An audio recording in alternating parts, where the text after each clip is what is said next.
Donc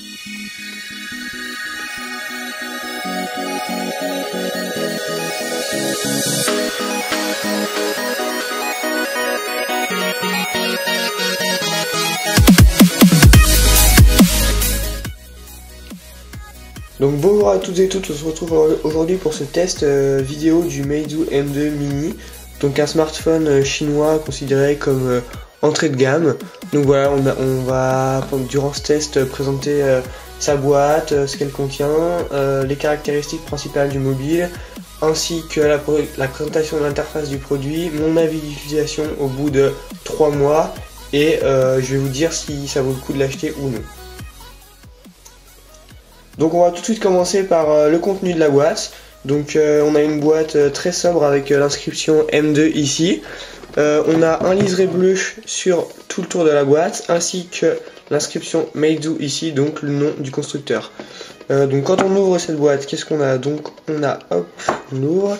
On a sur la droite donc le smartphone, donc l'on va retirer, on va s'occuper de ça après. On a également donc les manuels d'utilisation. Voilà, donc en anglais, français, chinois, ainsi que d'autres langues. La traduction est plutôt approximative, mais bon, ça pourra tout de même servir. Ensuite, sur le côté droit de la boîte, on a donc le petit poussoir qui sert à retirer donc le slot que l'on a sur le mobile ici. Donc micro SD ainsi que nano SIM. Attendez, on va faire la mise au point. Donc ça veut pas, c'est pas grave. Donc voilà, donc ce slot qui resserre à retirer la nano SIM ainsi que la micro SD. Donc avec l'inscription Flame, il est en aluminium, je suppose, ou en acier. Je sais pas, c'est tout à fait convenable. Ensuite, quand on passe, hop, on ouvre. Donc qu'est-ce qu'on se retrouve? On a donc l'adaptateur secteur, donc Meizu. Hop, on a le nom ici. Voilà, donc blanc, très très simple. On a également un adaptateur, enfin le câble d'alimentation, donc avec une prise USB ainsi que micro USB. Donc voilà, blanc, donc les deux produits sont assez ressemblants à ceux de Apple, mais bon, ils fonctionnent très bien, ils sont design, aucun souci là-dessus. Par contre, selon moi, le gros défaut dans cette boîte, c'est que le constructeur n'a pas voulu insérer d'écouteurs. Donc voilà, on se retrouve avec hop, un petit emplacement écouteur, mais ils ne sont pas livrés avec. Voilà, on a le petit carton avec c'est stipulé dessus. Voilà, donc je trouve que c'est un petit peu dommage de leur part. Ils auraient pu faire un effort et intégrer ça à leur contenu de boîte, mais bon, ils ont décidé de faire ainsi. Tant pis pour nous. Voilà, on va ensuite passer à la présentation du portable avec ses différentes caractéristiques, donc je vous retrouve tout de suite. On se retrouve donc maintenant pour donc les caractéristiques du mobile. Donc qu'est-ce qu'on a? On a une version d'Android 5.1, donc Lolilop, avec une surcouche constructeur FlymeOS, donc la surcouche constructeur qu'on va parler par la suite de ce test. Donc là on a la version 4.4.3. Donc voilà, on va en discuter par la suite. On a un écran de 5 pouces en définition 720p HD. On a 2 Go de RAM intégré ainsi que 16 Go de mémoire interne extensible grâce au port micro SD, voilà, qui sert également de nano SIM.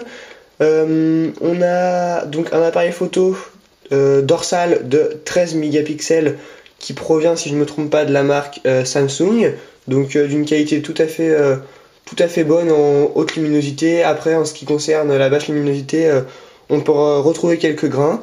Ensuite, on a un appareil photo de face qui contient 5 mégapixels. Donc celui-ci aussi est correct en haute luminosité. En basse luminosité, c'est une autre histoire. On a une batterie de 2500 mAh, donc qui tient largement la journée, sans aucun souci. En utilisation normale, en utilisation économe, on peut très bien tenir 2 journées. Donc très bon point en ce qui concerne la batterie. On a un poids de 131 grammes, donc tout à fait contenu. Il est très agréable à utiliser, donc avec ces formes rondes, il n'y a aucun souci, mais on va en reparler par la suite de ce test. Les couleurs, donc il est disponible en 3 coloris, donc bleu, gris et blanc. Donc là on a la version gris. Voilà, et le prix conseillé est de 169 €. Donc moi en ce qui me concerne, j'ai réussi à l'avoir à un prix un petit peu plus intéressant, donc en l'occurrence 154 €, parce qu'il faut savoir que le portable est disponible chez plusieurs grands constructeurs et sites marchands, excusez-moi. donc en l'occurrence Amazon, Cdiscount, Rue du Commerce, ainsi que dans des marques de grande distribution telles que Leclerc ou Auchan, si je ne me trompe pas. Voilà, donc quand on ajoute à ceci les frais de port ainsi que l'extension de garantie que j'ai pris, on arrive à un portable tournant aux alentours de 170 €. Donc c'est totalement correct en ce qui concerne au vu de ses performances. Donc voilà. Hop, on se retrouve donc avec le portable pour aborder un point crucial, donc en l'occurrence les boutons et l'ergonomie du portable. Donc on peut se retrouver avec le bouton principal, donc le premier bouton qu'on voit quand on allume le portable. Donc ce bouton sert à faire un retour au menu lorsque l'on clique dessus, car il est physique et également tactile, puisque quand on pose son doigt dessus, ça fait un simple retour en arrière. Il permet également une mise en veille du smartphone lorsqu'on opère un appui long dessus, et également de le rallumer lorsqu'on fait un clic dessus. Donc ce bouton est très simple à utiliser et très intuitif. Franchement, moi j'utilise donc au quotidien ce portable et quand on a pris le coup de main, il permet de gagner un max de temps.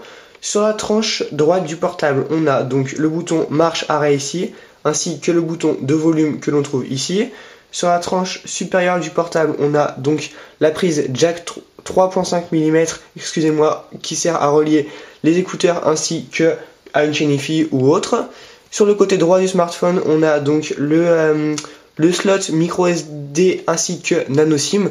Donc il contient 2 nano SIM et la seconde on la remplace par une carte SD si on le souhaite. Donc voilà, il faudra faire un choix. Ensuite sur la partie inférieure du mobile, on a donc ici la prise secteur. Ici on a les haut-parleurs et sur ce côté-là à droite on a le micro, à gauche excusez-moi, on a le microphone. Voilà, donc ce portable avec ses bords ronds est très agréable à tenir en main. Il est assez épais mais bon, on s'y fait facilement. Il fait 8 mm d'épaisseur, donc c'est tout à fait convenable et il permet une bonne prise en main avec ses bords arrondis. Voilà en ce qui concerne l'ergonomie du portable. Passons maintenant à l'interface du produit, donc en l'occurrence Flyme que j'ai déjà évoqué tout à l'heure lors de la présentation des caractéristiques. Donc c'est une surcouche faite par le constructeur, donc en l'occurrence Meizu. C'est une surcouche qui est plutôt agréable à utiliser au quotidien puisqu'elle est sur une base Android mais elle n'a pas de menu principal si vous voulez où toutes les applications sont regroupées. Ici tout est sur le bureau et on crée des sous-dossiers à volonté pour pouvoir classer les applications. Donc c'est plutôt un bon point. Moi je trouve que cette interface est très facile à utiliser, très intuitive. Le bureau est bien rangé, il n'y a aucun souci là-dessus. J'ai observé que très peu de bugs, si ce n'est pas. Voilà, donc c'est une interface où l'on s'y fait très rapidement et au quotidien elle est très simple à utiliser. En haut, qu'est-ce qu'on a? On a le gestionnaire, non, excusez-moi, la barre de notification avec quelques réglages, enfin quelques raccourcis réglages. Et en bas, hop, quand on soulève ici, on a donc par contre le gestionnaire de tâches. Voilà, donc on peut les supprimer comme ça ou alors tout les supprimer d'un coup. Voilà, donc c'est une interface qui est très agréable à utiliser. Hop, on se retrouve, donc passons maintenant à mon avis d'utilisation de ce smartphone, donc le Meizu M2 Mini. Donc c'est un smartphone que je trouve très agréable à utiliser. Donc en ce qui concerne ses points faibles, donc sa coque arrière en plastique est très vulnérable. Regardez, hop, j'ai déjà rayé. Voilà. Hop, je sais pas si on va réussir à voir, mais ici je l'ai rayé. Voilà. Ensuite, je l'ai un petit peu rayé en bas aussi. Sinon, elle est très jolie. Voilà. Donc en gris, mais très vulnérable. Les autres points faibles sont donc l'appareil photo arrière qui est très bon, vu le prix du portable en haute luminosité, en basse luminosité comme j'ai déjà évoqué précédemment. C'est une autre affaire, il y a du grain qui commence à apparaître, etc. Mais c'est tout à fait convenable. Le son également du smartphone est très médiocre. Ça résonne dans la coque en plastique du coup arrière et ça rend un son très aigu et en puissance haute. C'est vraiment très aigu et criard. Donc voilà, si on voudrait écouter du son sans haut-parleur, il faudra mieux plancher sur une enceinte portable.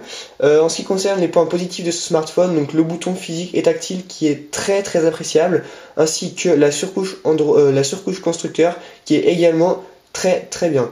Voilà, donc en ce qui concerne ce portable, mon avis d'utilisation est ainsi. Non. Ensuite, Alors, en ce qui concerne les accessoires disponibles sur le net ou en magasin pour ce mobile, donc moi, en ce qui me concerne, j'ai rajouté un écran en verre trempé que l'on peut donc voir ou ne pas voir, je sais pas si on le verra, sur le smartphone, donc qui permet de protéger l'écran. On peut le trouver sur la Fnac ou sur d'autres sites marchands sur internet. On peut trouver tout un tas de coques également qui servent à protéger donc cette coque qui est, comme je l'ai dit précédemment, très vulnérable. On peut trouver des coques avec des designs intéressants, etc. Donc en ce qui concerne les produits accessoires disponibles sur le net ou en magasin, on a totalement le choix. Voilà. Donc voilà, donc moi ce portable je vous conseille de l'acheter puisqu'il est vendu à un prix de 169 € conseillé et on peut trouver des promotions tournant aux alentours de 150 €. Avec les frais de port, on arrive à un portable tournant aux alentours de 170 €. Donc c'est tout à fait correct au vu des performances du smartphone qui sont, on le répète, quand même très bonnes vu son tarif. Voilà, donc moi c'est un portable que je conseille. Uni design, de l'interface est très facile à utiliser et très intuitive. Il a des petits boutons qui sont donc très simples à utiliser. La qualité photo est bonne en globalité. Voilà, donc moi c'est un portable que je vous conseille. Voilà, ce test est donc fini, j'espère qu'il vous aura plu et que toutes les informations ont été évoquées. Si vous avez la moindre question ou alors que vous voulez mon avis d'une façon un petit peu plus détaillée, n'hésitez pas à me le dire en commentaire ou alors à m'envoyer un message, je vous mettrai l'adresse mail en dessous. Voilà, si vous avez des petites choses à ajouter, me dire les choses que j'ai oubliées ou des choses comme ça, n'hésitez pas, ce sera avec grand plaisir. Voilà, j'espère que cette vidéo aura été assez complète et je vous dis à bientôt pour peut-être un nouveau test.